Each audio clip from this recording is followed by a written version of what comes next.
Today, Americans are coming together across the country in Washington, Pennsylvania, and here in Arkansas to mourn the devastation from the terrorist attacks of 9/11/2001 and to remember the heroes from that day who took action without a moment's hesitation, some giving everything in service to others.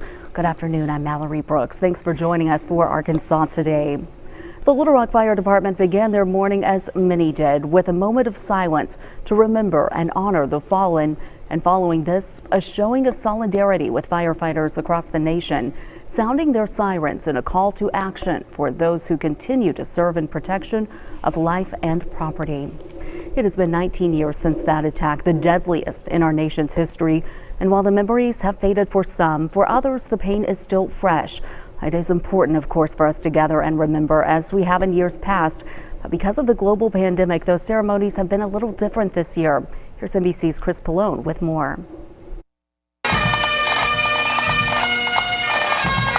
In Lower Manhattan, a city which promised to never forget, paused to remember. Keeping alive the memories of the nearly 3,000 people who died in the terrorist attacks of September 11, 2001, the heroic rescuers who died trying to save them, and those who have passed in the years since from exposure to the toxic chemicals that engulfed the area for months. Michael Rourke Andrews. But this year, the remembrances are different. COVID-19 forcing crowd sizes to be limited, hand sanitizer and masks plentiful. Vice President Mike Pence hand sanitizer and masks plentiful.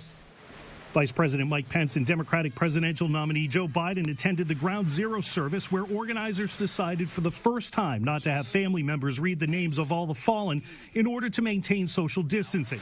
Luis Alfonso Chimbo.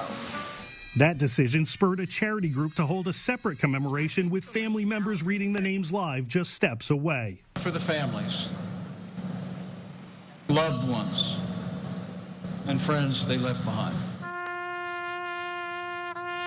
At the Pentagon, Secretary of Defense Mark Esper attended a wreath laying dedicated to the 184 people who died there. A giant American flag covered the spot where the hijacked plane crashed into the building. And in Shanksville, Pennsylvania, President Trump joined the family members of people who died on United Flight 93 for a private memorial service. To the family members of Flight 93, today every heartbeat in America is wedded to yours. Your pain and anguish is the shared grief of our whole nation. Christine Burton Basmajan. Across the nation, people keeping their promise to never forget by pausing to remember. Chris Pallone, NBC News. And tonight at sundown, 2 blue beams of light will shoot into the sky from Lower Manhattan and remain on until sunrise in memory of the victims of 9/11.